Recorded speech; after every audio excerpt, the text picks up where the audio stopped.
Entre agosto y noviembre del 2021 se llevó adelante el proyecto Memorias del Sur, trabajo conjunto entre el Museo Nacional de la Estancia Jesuítica de Altagracia y Casa del Virrey Liniers con vecinos y vecinas de la zona sur de Altagracia. Durante estos encuentros, habitantes de los barrios Villa Oviedo, General Bustos, La Perla, Crucero Sud, Don Bosco y Sur relataron experiencias vividas en la zona vinculadas a la actividad obrera, deportiva y a la vida cotidiana de sus sitios. Producto de los registros de estos relatos, nacieron estos podcasts denominados Memorias del Sur, parte 1, 2 y 3. Los y las invitamos a ser parte de esta experiencia. Estás escuchando Memorias del Sur, parte 1. Si voy pa'l sur. Abuela, ¿desde cuándo existe Barrio Don Bosco? ¿Cómo era antes?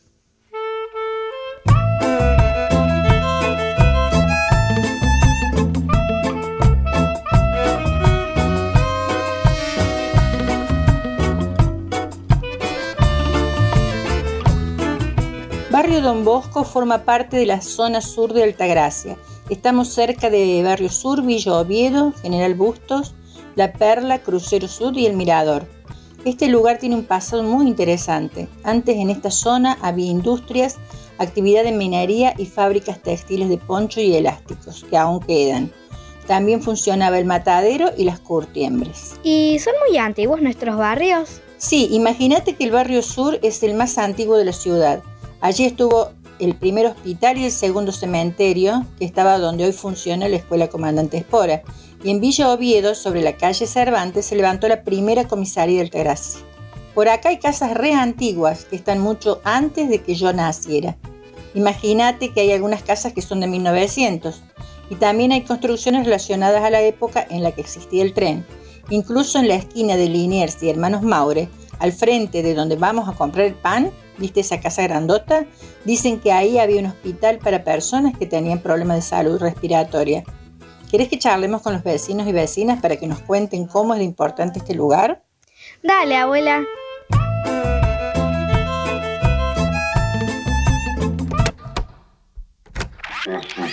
Si vos te pones a pensar, pasa todo también por lo laboral.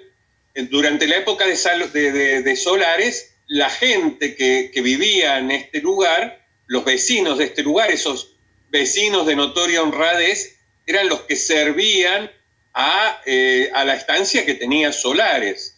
Cuando muere Solares y entonces ya la ciudad empieza a tener otro sentido y se crea la villa de Altagracia, esa gente tenía que trabajar, ya trabajaba o hacía trabajos de campo o en su defecto, cuando ya Franchini empieza a lotear toda la zona del Alto, entonces empieza a tener otra fuente de trabajo. Que digan lo que quieran. Altagracia todavía no era pueblo y Villa Oviedo ya éramos república hacía rato. Al final estos barrios son llamas del mismo fuego, que hoy me quema el alma y me ilumina los versos y vuelvo a buscar sus calles, el abrazo del primer beso que se volvieron cenizas en el primer desencuentro. Y digo canteras, hornos, curtiembres y matadero, bares, vino, sudor y obreros, sal, parrilladas, guitarras y pueblo. Y llamo a los viejos poetas que antes de mí lo dijeron, que asaltaron la gloria de sus versos orilleros y se resume mi patria, mi vida, mi amor y mis sueños.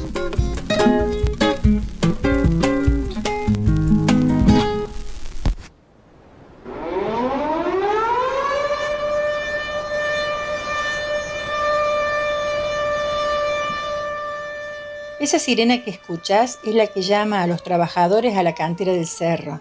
Sí, sonaba muy temprano en la madrugada. Ella marcaba el comienzo del día y de a poquito el barrio se ponía en movimiento. Todo el mundo se despertaba con esa sirena.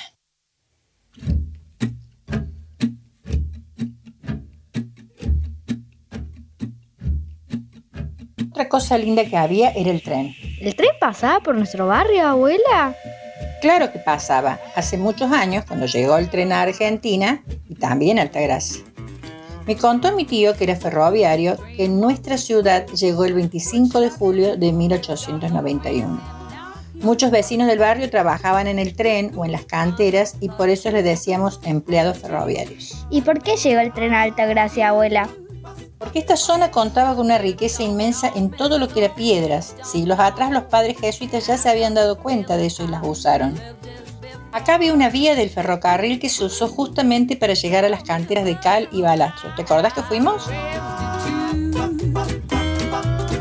Yo cuando vine en el año 75 acá a Altagracia como ayudante de conductor, que estaban acá en Altagracia uno de los conductores que era el Chipo Codía, Felipe Carranza, muchos, ¿no es cierto? Muchos. Y bueno, y nos íbamos con las tolvas a cantera para que nos carguen las piedras. Ya, de ahí sacaban la piedra balasto para toda la línea del ferrocarril. Así que nosotros íbamos con las tolvas allá y bueno, y allá me encontraba con un montón, el Cabra Pereira, los López, con los jefes, Obregón, ¿no es cierto? Un montón de Camilla, que actualmente hay un chico trabajando en la municipalidad que es el nieto de Camilla. Y bueno, son un montón de gente, tal es así que cuando el barrio Villa Oviedo era exclusivamente de ferroviarios. Así es que de a poquito estos barrios se fueron poblando cada vez más y vinieron a vivir muchas personas que sabían hacer de todo. ¿Y qué sabían hacer esas personas? Trabajaban la madera, el cuero, otros tenían el oficio de picapedreros y además estaban quienes manejaban maquinarias grandotas. Claro, cuando venía el tren de Río Segundo pasaba por Losada, Rafael García, Alto Fierro y llegaba a Altagracia y de acá pegaba la vuelta, ¿no es cierto?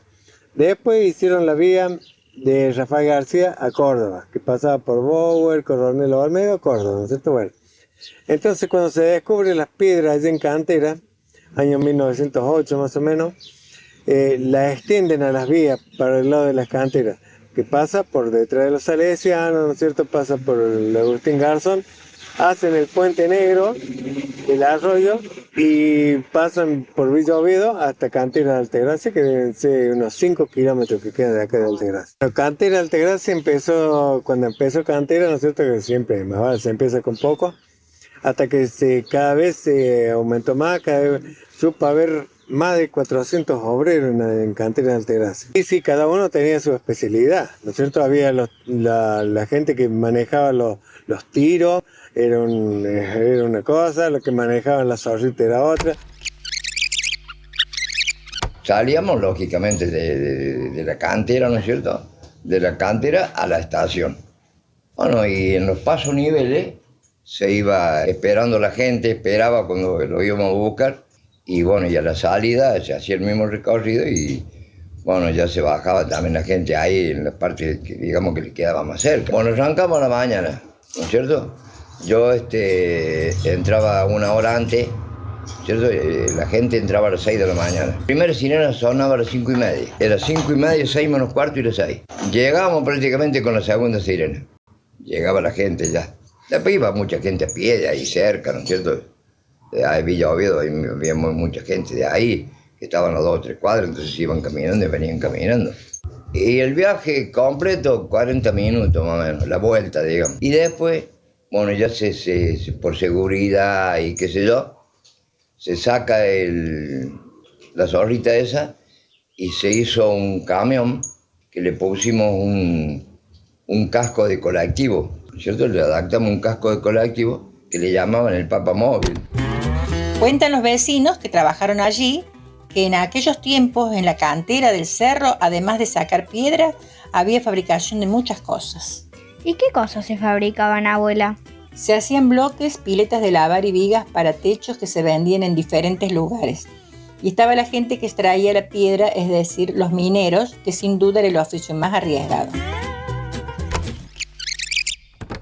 Yo trabajé en la cantera del cerro, ahí trabajé yo. Estaba de minero. Yo tenía un primo hermano mío que era capataz ahí y él me enseñó a manejar las máquinas, los perforadoras, a hacer los tiros. Que era duro el sol, por ejemplo, en el verano y en el invierno el frío, porque era todo al aire libre, ¿viste? Y en ese tiempo que yo entré, la cantera tenía 110 metros de altura. era cortada hacia pique. Después, al poco tiempo, vino un ingeniero de Bolivia y él le hizo hacer un corte, hizo un escalón. Entonces ya quedó más bajo ya. Era peligrosísimo. Se escapaba una piedra de allá arriba y cuando se escapaba la piedra, pegaban el grito y uno se iba a la orilla de la cantera para que la piedra pasara por arriba. Un compañero mío, estábamos por hacer unos tiros y estábamos limpiando una parte que se llama el cargo. Es cuando se junta la piedra, entonces hay que hacerle con la barreta para que esa piedra se caiga abajo y entonces la llevaba el camión. Y este muchacho se fue, un hombre grande ya, se fue, había uno que siempre tenía miedo. Y dice que tenés tanto miedo, y se fue él. Cuando mete la barreta así se fue todo el cargue, pero te estoy hablando más o menos de 10 metros, 15 metros, y se vino él junto con la piedra. Y yo estaba en el bajo, estaba yo en ese momento. No sé de dónde saca fuerzas uno, pero yo por arriba de la piedra que se venía viniendo salí corriendo y lo agarré al hombre. No me explico ahora cómo uno puede tener ese, no sé si es adrenalina. Yo por arriba de la piedra que se venía, fui corriendo y lo agarré. Y lo agarro así de un costado y se me quiebra la pierna, estaba quebrada acá. Entonces le meto la mano por abajo y le digo a mi primo que habían hecho como un camino así, hasta ese lugar. Le digo, llégate, agárramelo del otro lado. Entonces se llega mi primo, lo agarramos entre los dos y lo sacamos del peligro, ¿viste? Así que, bueno, lo llevamos, el jefe de ahí se llamaba Obregón, el jefe del cerro, Ledesma dice, hágase cargo usted, dice, llévelo al hospital, haga todo lo que tienen que hacer, dice, y después véngase pasó mañana, dice, mañana se toma el día. Se radica acá mi abuelo ya en la casa, empieza a trabajar en lo que es la cantera del cerro. Y mi abuelo hacía la tarea de explosivos, no tanto de explosivos porque eso llegó antes. Él hacía con el pico que cortaban, que era un trabajo manual en ese momento, sí. Y todo esto. Él subía de la casa, hay unos metros a lo que son las vías, y lo esperaba la zorrita, lo que se decía antes. Y bueno, subían todos los empleados y manejaban esa zorrita. Y en ese entonces, bueno, era todo el trabajo manual.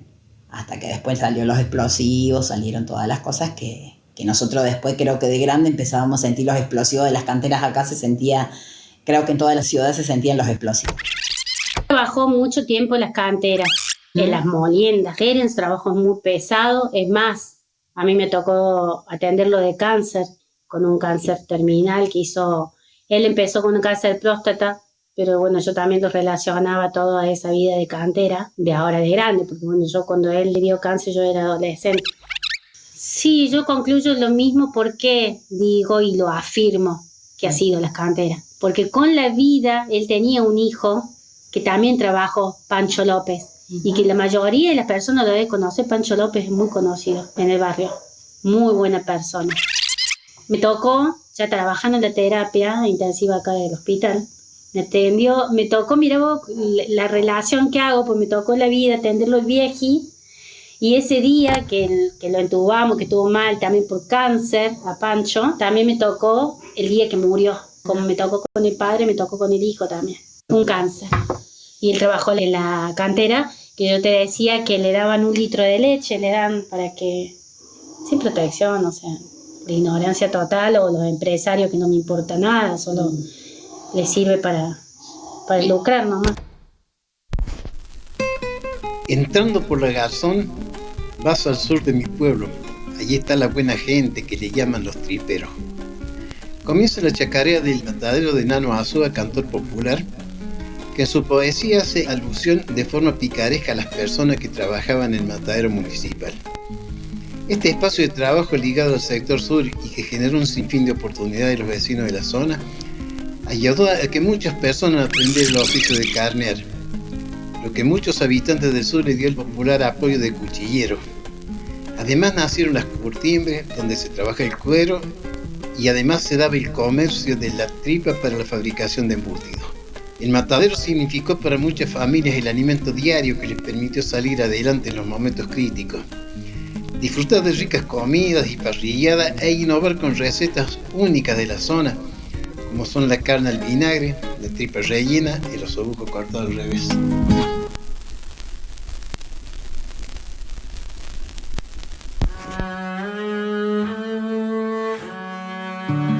Abuela, una vez escuché que ese edificio donde está la escuela era un matadero y después me acordé que al puente le dicen el puente del matadero. ¿Cuándo funcionó un matadero ahí? Ese edificio que vos decís, donde está la escuela, le decíamos el nuevo matadero.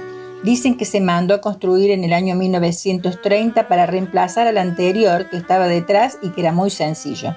En ese tiempo se traían los animales arriendo, ¿viste? O si no, enlazados. ¿Sí? Había corrales grandes donde los dejaban de un día para otro para desencarnearlos, ¿viste? Y el matadero, el trabajo era trabajo de fuerza, porque todo se hacía a fuerza. Matadero viejo, el primer matadero que yo conocí, que era el viejo, una chapa que se llovía y el animal cuando mataban, tiraban, la gente iba a pedir sangre, por ejemplo, ¿viste? De sangre que le salía del animal, así, todo era muy... Era la época de la pobreza, más pobreza, que decía yo siempre, ¿viste? Imagínate, nosotros éramos 11 y teníamos una sola casita, una sola pieza. Era un trabajo muy sacrificado, todo trabajo a mano, todo a mano. En el matadero viejo para partir los animales, hacer rucho a la mano, así, con la sierra, todo a mano, todo. Sí, generalmente tenían varios dueños los que venían, ¿viste? Los pocos que trabajaban, no, nosotros, mientras yo estuve ahí, al matadero viejo, el matadero nuevo, sí, ahí pagaban. No sé si era por la changa, no me acuerdo cómo era. Pagaban los carniceros a nosotros. Pero el matadero viejo, lo que me acuerdo era que íbamos a buscar cosas, a ver qué me dan, ¿viste? No, vendrían de Córdoba, casi todos, que calculo yo, porque venían muchos animales. Carneamos 70, 80 animales ya en el matadero nuevo. Yo empiezo a escribir, a Villa Oviedo viene teníamos duendes salamanqueros, se llama el conjunto que teníamos. Entonces yo escribo Chacaré Matadero. Grabé un cassette con un grabador periodista que tenía, grabé un cassette y se lo doy. Y a esto viene, me llama. Bueno, me dice, che, está caminando como loco tu chacarera. Dice, la inscribí y concertamos. Vas para el sur de mi pueblo, porque yo quiero hacer una chacarera en broma, como la que escribía el Chango Rodríguez. Sin broma, un poco en broma. Y decirle tripero a la gente que era para pelearse. Entonces yo escribo, entrando por la Garzón, vas para el sur de mi pueblo, ahí está la buena gente que le llaman los triperos. Cuando cerró esto, fue un loquero, por decirlo así, porque quedó sin trabajo mucha gente quedó sin trabajo. Inclusive en el momento que cerró el matadero fue cuando cerraron varias fábricas acá en Altagracia que se habían hecho, fábricas de calzado, como La Terma, como muchas fábricas que hubo también. Mi papá nos mandaba a buscar patas, que cuando nosotros íbamos, yo iba con una de mis hermanas, con los tarritos íbamos. Mi papá hacía queso de pata para vender, así que... Y los muchachos que estaban ahí adentro, como te digo, nos conocemos todos, nos decían, ponele, vengan a las 4:30 de la tarde, pero ya había una cola impresionante de gente, porque era la hora que ellos carneaban y sacaban carne y cosas que ellos por ahí no se llevaban y le daban a la gente, ayudaban mucho a la gente. O sea, la gente se sustentaba de todo ese trabajo también, o sea, no solamente empleados, sino los mismos vecinos que los empleados hacían ir para... O sea, nosotros fuimos muchas veces y nos daban hasta por ahí cosas de las parrilladas y cosas así. Todo lo que era la parrillada, lo que ahora se conoce como parrillada, que de la vaca lo regalaban. Vos ibas al matadero y te daban un tarro así como de 20 litros, vos llevabas vos tu tarro y ahí te daban hígado, mondongo, la entraña, la tripa gorda, los chinchulines, te las regalaban porque ahí podías ir todos los días si querías. Sí, al matadero lo recuerdo, si bien yo no era en mi lugar, pero me acuerdo de la actividad. Hubo una época donde había 17 fábricas de ponchos y telares. Acá en el barrio había varias y había varios telares chiquitos, fabriquitas. Sé que mi abuela pastora, por ejemplo, se jubiló de hacer los nudos en los ponchos. Me acuerdo que la gente llevaba las bolsas, anotaban y se iban a la casa y tenían que hacer nudos y era una cantidad, una demanda de ponchos. La zona sur significa oficio, trabajo, unión, canto y alegría. Como dice otra canción del Nano Azúa, tiempo atrás sobró de todos y hasta el cielo era de oro, pero se fue volviendo lodo. Se perdió pan y paz, sin curtiembres ni matadero, ni cantera ni saladero. Se alejó el tren, pedrero, pero vi llovido volverá. Y aunque en el resto del mundo esté lloviendo, siempre alumbra el sol en Villa Oviedo. Si hay tristeza bailaremos y siempre en la pena cantaremos. Si vai pa'l sur, si vai pa'l... Este podcast es un trabajo del Museo Nacional de la Estancia Jesuítica de Altagracia y Casa del Virrey Liniers, en conjunto con vecinos y vecinas de la zona sur de Altagracia. Director del museo, Tomás Ezequiel Bondone. Comunicación y divulgación, Sebastián Canaboso. Agradecemos los testimonios de Luis Rosanova, Edith Vallejos, Viviana Míguez, Paco Ledesma, Arnaldo Amadeo López, Juan Carlos Bustos, Zulma Torres, Toti Salgado, Nano Azúa y Cristina Sigampa, quienes son o fueron vecinos y vecinas de la zona sur. Las frases de canciones mencionadas son de autoría del cantautor local Nano Azúa. La música folclórica de la cantante María Zamba, ambos provenientes de la zona sur. La música del comienzo es de la banda argentina Churupaca. Colaboraron con sus voces en el rol de abuela y nieta Graciela Vaca y Luisiana Truco. Idea y producción Belén Truco. Edición y técnica Federico Westergaard. Este proyecto tiene el apoyo de la Dirección Nacional de Museos del Ministerio de Cultura de la Nación.